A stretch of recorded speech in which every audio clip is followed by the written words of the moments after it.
એ અભા, હા આ ડોક્ટર હોય ડોક્ટર, હા એનો સરકારી નોકરીમાં વારો ન આવે હા તો એ પોતાનું પ્રાઇવેટ દવાખાનું ખોલી નાખે. હા તો? બરાબર. તો હું યાર 5 વર્ષથી આ પોલીસની ભરતીમાં ને બધે એક્ઝામો દઉં છું, ક્યાંય ભેગું થતું નથી. હા તો હું મારું પ્રાઇવેટ પોલીસ સ્ટેશન ખોલી શકું ખરો? ભાઈ જે બાપ નો કરી કે નહીં છોકરા કરી કે આજ કહેવત હાસી પડી. એ કેવી રીતે વળે? ભાઈ તમે જો જેઠાલાલ બબીતા વાય કેટલા વર્ષ પડ્યો તો છેલ્લે ટપુ ઘા કટી ગયો.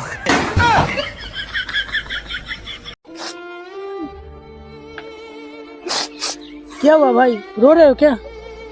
नहीं भाई, तो ये आंसू क्यों गिरा रहे हो?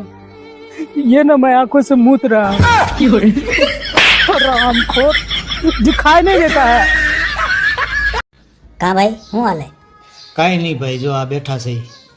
તમે વેક્સિન લીધી હતી? આ લીધી હતી ને, 3 વખત લીધી. સમાચાર નથી જોતા લાગતા. જોઈ છી ને? સારું કહેવાય તો જલસામાં બેઠા છો. તે નહોતી લીધી? ના હો ભાઈ, આપણે તો નહોતી લીધી. તો તારું કહેવાનું એમ છે ને કે તું ખતરાની બહાર છો, અમે ખતરામાં છીએ. કે છે તો બધા એવું જ. તો તું જાજુ જીવે એમ? સવાલ જ નથી ને. હા તો તું જાજુ જીવ તો તું લોસો કાઢી લેજે.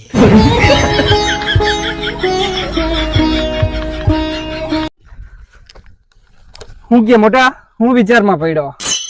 ખબર નથી પડતી. એની ખબર નથી પડતી. એ જ ખબર નથી પડતી.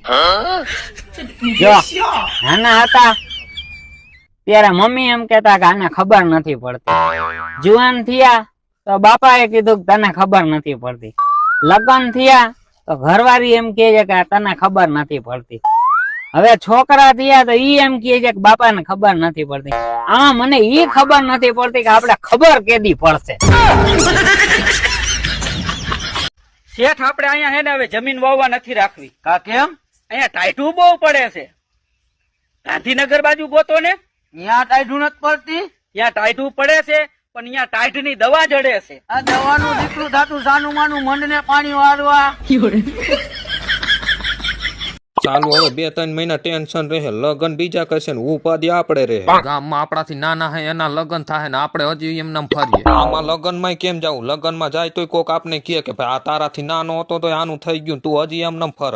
એને શું ખબર આ વાંધાની વેદના? અહીંયા કે મેળ તો પડવો જોઈએ ને. હવે તો ચાલુ એ અવરું ફરી જાય કે જે પેલા કેતા હતા ને કે તારું તો ગમે ને ગોઠવી દે, તું કાંઈ ટેન્શન લેતો ને. આમાં ટેન્શન કેમ ના લેવું? હવે તો બધા ટેન્શન દે છે, સંભળાવી પાછા તો એમ કે ટાઈમ આવશે એટલે તારું થઈ જાય. ખોટું ટેન્શન લેમાં. મેં પછી કીધું કીધું ટાઈમ આવશે ત્યારે મને તો એવું લાગે આમાં મારો ટાઈમ આવવાનો જ નથી. તો બીજું શું? ક્યાંક ઊભી રાખજે ને, ભૂખ લાગી હે. ક્યાંક ઊભી રાખજે, ભૂખ લાગી હે. આ માઈ ગયું હું ખવડાવ, ઊભી રાખ હવે. ભાઈ મેં પ્રેમ કર્યો ને, મને દગો મળ્યો. તો તને શું હતું 15,000 પગાર મળશે એમ? દગો જ મળે. ક્યાંક દાડીએ ગયો હોત ને, દાડીએ તો એનાય પૈસા ભેગા કરીને એક જૂની એક્ટિવા લઈ શક્યો હોત. અને એમાં કેવડો ફાયદો તને ખબર છે? કેવડો? એક્ટિવા જૂની લે એટલે એને હાંકવાની ઓછી હોય, રિપેર કરવાની જાજી હોય. તો તું 6-7 મહિનામાં એક્ટિવાનો કારીગર થઈ ગયો હોત.